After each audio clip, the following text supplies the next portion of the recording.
Hoy en nuestro mensaje lo vamos a basar en esto. Hoy vamos a tener un examen, pero no vamos a tener un examen como los de nuestra escuela. Hoy vamos a tener un examen basado en examinar nuestra vida espiritual.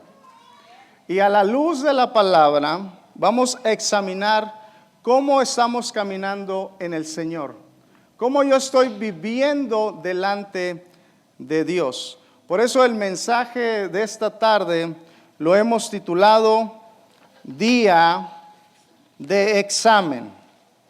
¿Cómo es el mensaje? Como que a uno no les gusta eso, ¿verdad? A ver, ¿cómo es el mensaje? Día de examen. ¿Estamos listos para el examen? Muy bien, muy bien. Entonces, mire lo que dice Primera de Juan, capítulo 3, verso 2.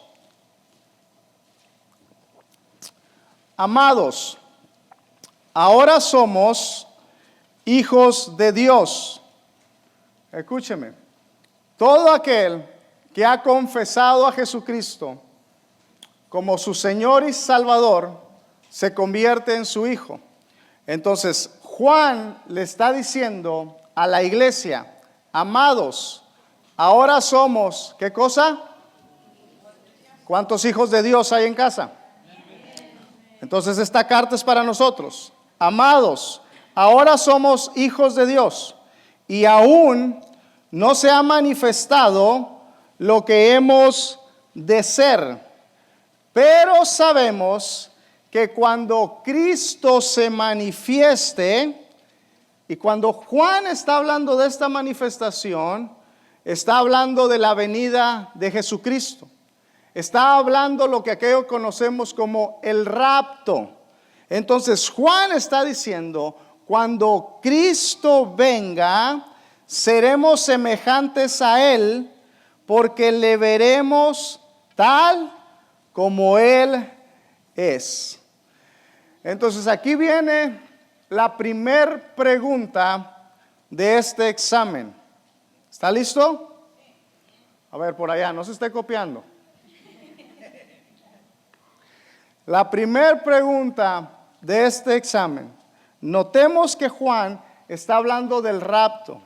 Está hablando de la venida del Señor. Entonces, la primera pregunta del examen es la siguiente: ¿estoy viviendo de tal manera que si hoy fuese el rapto, que si hoy Cristo viene, yo sería arrebatado con Él? Examine esta pregunta, llévela a su vida. Estoy viviendo de tal manera que si el Hijo de Dios aparece hoy, yo estoy listo para irme con Él. Examínela. En otras palabras, estoy dando frutos que muestran, escuche esto, estoy dando frutos que muestran que anhelo su venida. Mi vida está manifestando frutos que le está diciendo a las personas que me ven que yo estoy preparado y estoy esperanzado y estoy anhelando que Cristo vuelva. Esta es la primera pregunta de nuestro examen. Y Juan, en esta misma carta, pero en el verso 3, nos dice la forma, hermanos, de cómo debemos de vivir para poder contestar esta pregunta. Mira lo que dice Primera de Juan, capítulo 3, en el verso 3. Y todo aquel que tiene esta esperanza en Él, es decir, todo aquel que anhela que Cristo vuelva, todo aquel que anhela que Cristo vuelva, dice Juan, ¿cómo debe de vivir? Escuche, se purifica a sí mismo y así como Él es puro. Iglesia, una vida consagrada en el Señor, una vida en santidad delante de Dios, es el reflejo de aquel hombre o de aquella mujer que ama su venida. Si tú estás viviendo en santidad, si tú cada día te consagras más y más al Señor, si tú te estás purificando a ti mismo, tú estás mostrando que anhelas, que amas y que esperas la venida del Señor Jesucristo.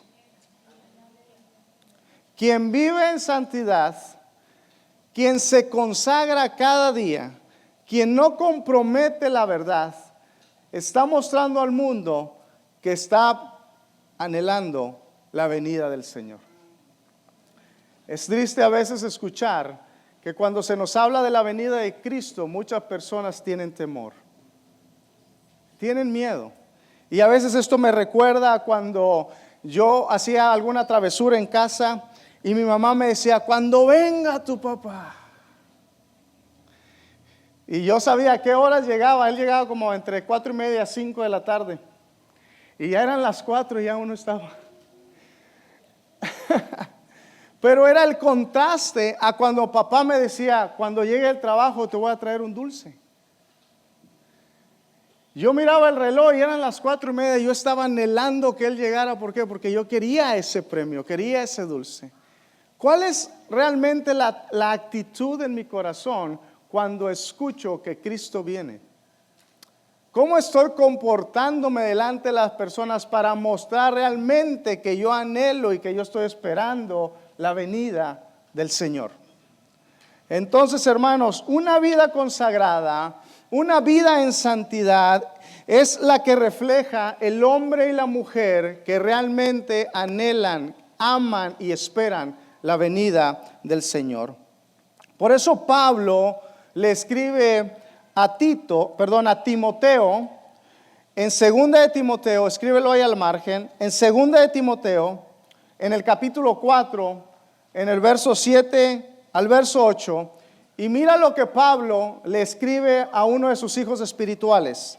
Dice Pablo lo siguiente: he peleado la buena batalla, he acabado la carrera, he guardado, esta palabra es clave, he guardado la fe. Es decir, él dice, yo no he comprometido lo que creo. Yo no he comprometido las verdades que Cristo me habla. Yo no he comprometido mi testimonio. Yo no he comprometido mi consagración a Dios. Yo he guardado la fe.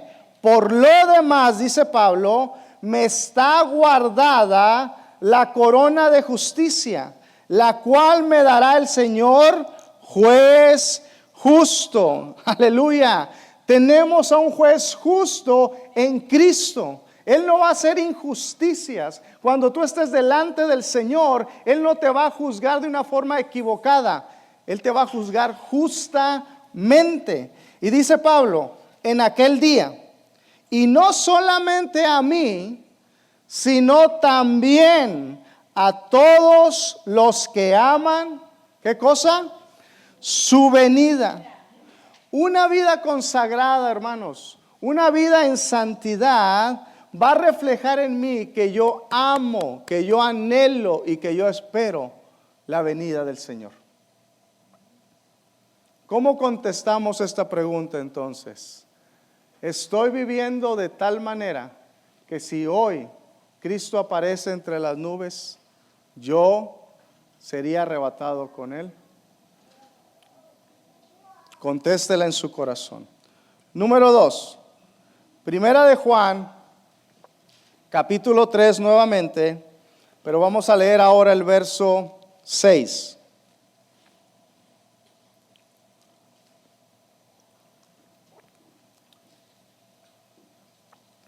¿Está ahí? Está muy serio hoy. Parece que como que ya vamos reprobando el examen. Apenas la primera.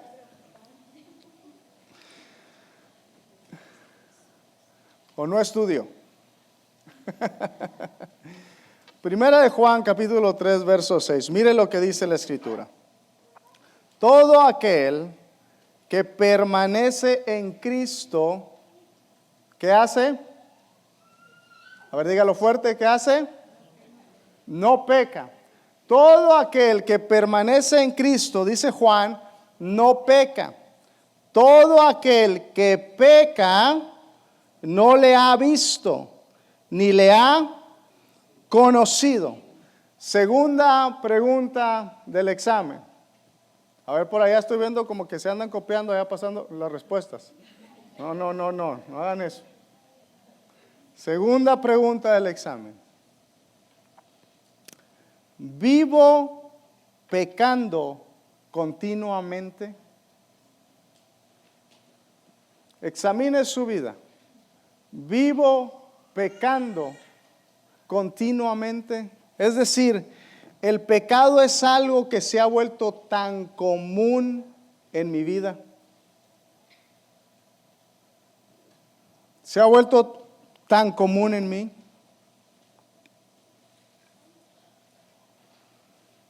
Creo que sí nos estamos examinando. Parece que sí es un salón de clase de examen.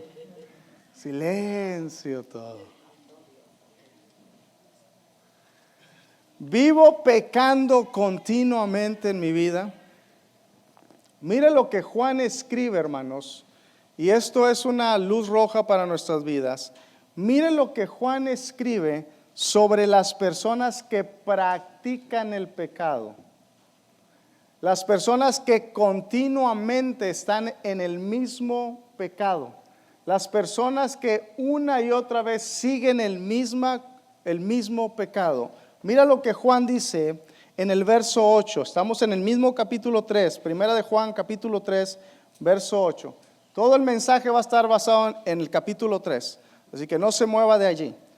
Verso 8 dice Juan sobre las personas que continuamente pecan. Dice, el que practica el pecado, es decir, el que continuamente peca, ¿a quién le pertenece? ¿A quién? Al diablo. Mire esto, por favor. El que practica el pecado, dice Juan, es del diablo, porque el diablo peca desde el principio. Es decir, que todo el tiempo el diablo ha estado practicando ¿qué cosa? Entonces dice él, los asimila. Quien practica una, otra y continuamente el pecado es como el diablo que desde siempre sigue y sigue y sigue y sigue pecando. Escúchame por favor. Si tienes problemas con pecados continuos, según esta escritura, es porque el diablo aún te tiene atado. Si tienes pecados continuos en tu vida, es porque el diablo aún te tiene atado. Reflexiona en eso. Juan dice, el que practica el pecado es ¿de quién? Y no estamos hablando de la falla que cometiste, te has arrepentido y ya no lo volviste a hacer. Estamos hablando de quien practica, de quien continúa en el pecado.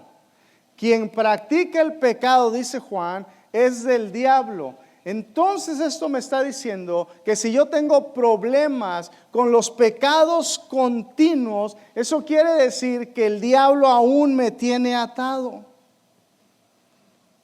Pero quiero decirte algo, iglesia. No hay atadura que se pueda resistir al poder de Cristo. No hay atadura que pueda resistir la sangre preciosa del Cordero de Dios. No hay pecado que nuestro Dios no pueda quebrantar en nuestras vidas. Por eso Juan concluye este verso y dice lo siguiente: para esto apareció el Hijo de Dios. Aleluya, escucha, para deshacer las obras ¿de quién? Del diablo. En Cristo, iglesia, hay poder para deshacer toda atadura satánica. En Cristo hay poder para deshacer todo pecado continuo. En Él está el poder. Y escúchame, si tú eres una persona que no has podido dejar ese pecado continuo, Cristo tiene el poder para liberarte. Pídele al Señor que saque de ti ese pecado, porque Él tiene el poder para hacerlo. Él tiene el poder para nuevamente restaurarte. En Cristo, chicos, en Cristo hay poder. Yo no sé en qué estés batallando, joven. Yo no sé, cada quien batalló en nuestra juventud en algo. Pero si hay un pecado continuo que está en tu vida, Cristo tiene el poder para liberarte. En Él está el poder para hacerlo. Y Juan lo confirma. En el verso 9 dice lo siguiente: todo aquel que es nacido de Dios no practica el pecado, porque la simiente de Dios, es decir, Cristo es la simiente. Porque la simiente de Dios permanece en él y no puede pecar porque es nacido de Dios. Si tienes problemas con pecados continuos, Cristo tiene el poder para liberarte de ellos. Él tiene el poder para hacerlo. Y a veces no me gusta mucho a mí hablar de mi vida personal, pero creo que es necesario hablarlo. En mi vida de joven, yo tenía pecados continuos. Y en mi propia voluntad yo decía, cuando pase el tiempo ya se va a quitar, lo voy a dejar. Porque el tiempo, como dice la mala canción, ¿cómo dice la mala canción del tiempo? ¿El tiempo qué? ¿Borra qué? Es que aquí hay puro arcángel, serafín. Yo soy el pecador aquí. Y estoy predicando. Debería estar sentado allá recibiendo, pero usted predica. El tiempo borra las heridas, algo así decía, ¿no? No, ¿por qué le pregunto a usted? Para preguntarle a gente que escucha esa música. Y yo decía, con el tiempo va a pasar.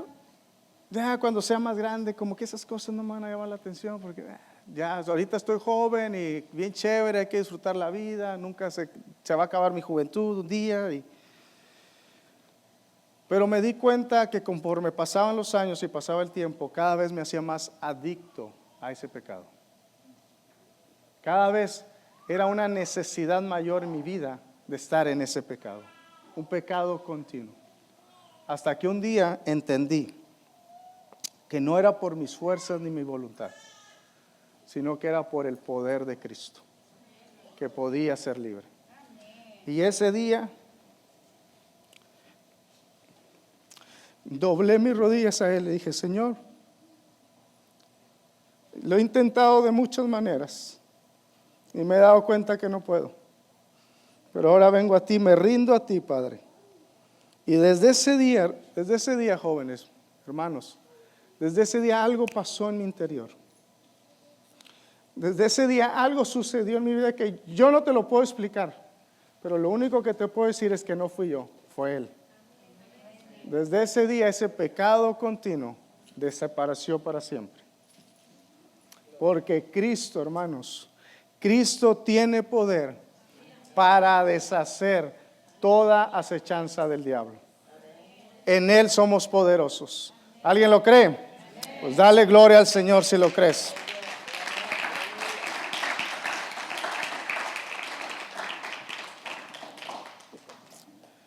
Y número 3.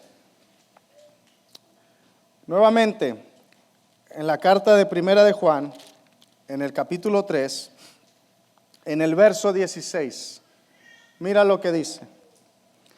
Y esto hemos conocido en esto hemos conocido el amor, en que Jesús puso su vida por nosotros. Y escucha lo que dice: también nosotros debemos poner nuestras vidas, ¿por quién? Por mi amigo, por mi primo, por el que me cae bien, por nuestros hermanos. Yo sé que dentro de la iglesia a veces como que uno no se lleva bien con otro. Bueno, el Señor dice: pon tu vida por ese que te cae gordo. Dice, también nosotros debemos de poner nuestras vidas por nuestros hermanos. Tercer pregunta. ¿Estamos listos para la tercera? ¿Sí? A ver, ¿qué estás guardando ahí entre tu... ¿Qué es ese papelito que traes? Estamos sacando los acordeones ya. Tercer pregunta. ¿Estoy dispuesto para ayudar en las necesidades de mi prójimo? Estoy con la disposición siempre de ayudar a aquel que más lo necesita. En otras palabras, ¿cómo responde mi corazón cuando hay necesidad en otras personas? ¿Cómo responde mi corazón cuando hay necesidad en otras personas? Hoy el Espíritu Santo nos está haciendo estas preguntas a nosotros. Es para nosotros. No es para mi esposa, no es para mi hijo, no, es para mí. Y si yo lo estoy haciendo, gloria a Dios. Oh, yo respondo bien, siempre estoy dispuesto. Pero si no lo estoy haciendo, tenemos que aprender a escuchar su voz para saber cómo responder a esto. Y mira lo que escribe Juan. En primera de Juan, en el mismo capítulo 3, pero en el verso 17. Mira lo que dice Juan sobre esta pregunta. Pero el que tiene bienes de este mundo, escuche esto por favor.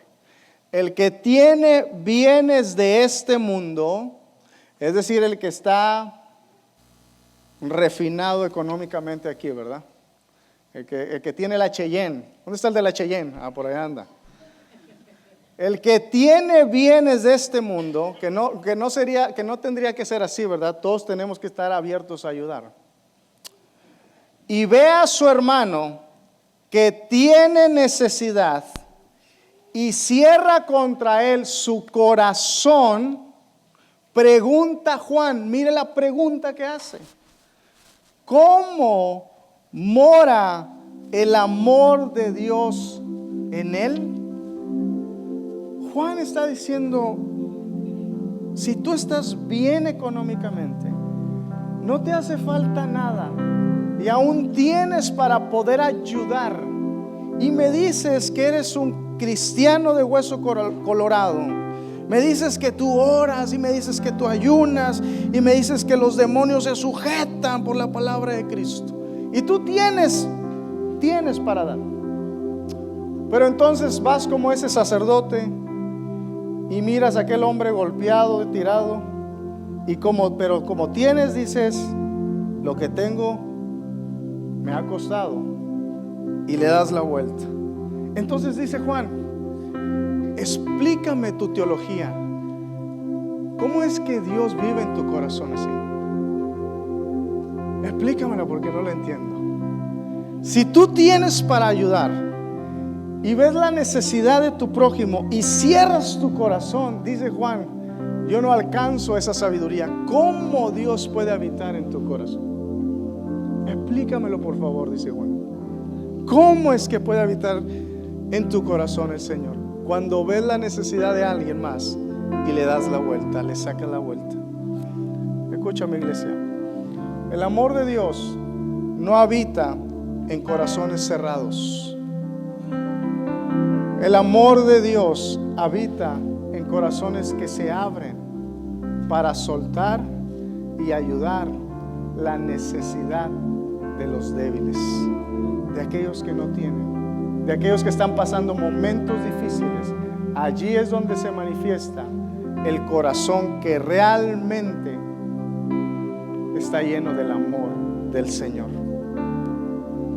Y Juan concluye diciendo en esta misma carta, en capítulo 3, en el verso 18, dice: hijitos míos, no amemos de palabras ni de lengua, porque qué fácil es eso, ¿verdad?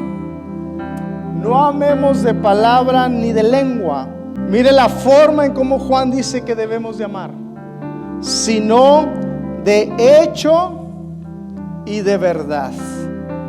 Hermanos, el amor se hace visible cuando se practica con hechos y con sinceridad. Allí se hace visible mi amor de Dios para los demás. Cuando yo lo practico con hechos y no guardo nada para recibir a cambio algo porque te ayudé, sino que estoy siendo sincero en ayudarte. Tercer pregunta: ¿dispongo mi ayuda a las necesidades de mi prójimo? ¿Cómo vamos en esa calificación? Y por último, Primera de Juan nuevamente, capítulo 3, en el verso 23. Mira lo que dice: y este es su mandamiento, que creamos. ¿Qué hay que hacer? Creer. Este es su mandamiento, que creamos en el nombre de su Hijo Jesucristo y nos amemos unos a otros como nos lo ha mandado. Cuarta y última pregunta del examen. Y por favor no copie. Cuarta y última pregunta de este examen. Escuchen. Sigue mi fe firme en Jesucristo. Sigue mi fe firme en Jesucristo. A pesar de las circunstancias, a pesar de lo que me está rodeando hoy en día, sigo creyendo que si lo tengo a Él, lo tengo todo. A pesar de lo que estamos viviendo, iglesia, a pesar tal vez de los golpes que has recibido, a pesar de las circunstancias, tal vez falta de trabajo, tal vez, qué sé yo, a pesar de las circunstancias que estés viviendo, a pesar de todo ello, sigo creyendo que si tengo al Señor conmigo, es suficiente, porque lo tengo todo. La cuarta pregunta que el Espíritu de Dios nos hace es: sigue tu fe firme en el Señor Jesucristo, o las cosas de este mundo y los problemas o las aflicciones que te han afligido lo han menguado. Han menguado tu forma de vivir para el Señor. De eso se trata esta pregunta. A pesar de lo que estoy pasando, sigo creyendo que Él tiene todo en control. Reflexionemos sobre esto. Cuando vengan las tormentas a nuestras vidas, a pesar de las tormentas, en mi corazón hay una firmeza y una seguridad que Él tiene el control. Él tiene el control. Y si tu respuesta es sí, si tu respuesta es un amén, entonces el verso 24 nos aprueba el examen. ¿Cuánto les decía aprobaste y les gustaba esa palabra? Aprobaste, ¿verdad? El verso 24, si mi respuesta fue un amén, el verso 24 me habla que aprobé el examen. Mira lo que dice Primera de Juan, capítulo 3 nuevamente, verso 24. Y el que guarda sus mandamientos permanece en Dios y Dios en él. Y en esto, escuche, y en esto sabemos que Él permanece en nosotros por el Espíritu que se nos ha dado. Si el Espíritu Santo mora en ti, si el Espíritu Santo es tu guía, quiero felicitarte, porque tú has aprobado el examen. Si el Espíritu Santo es quien te guía en todas tus decisiones.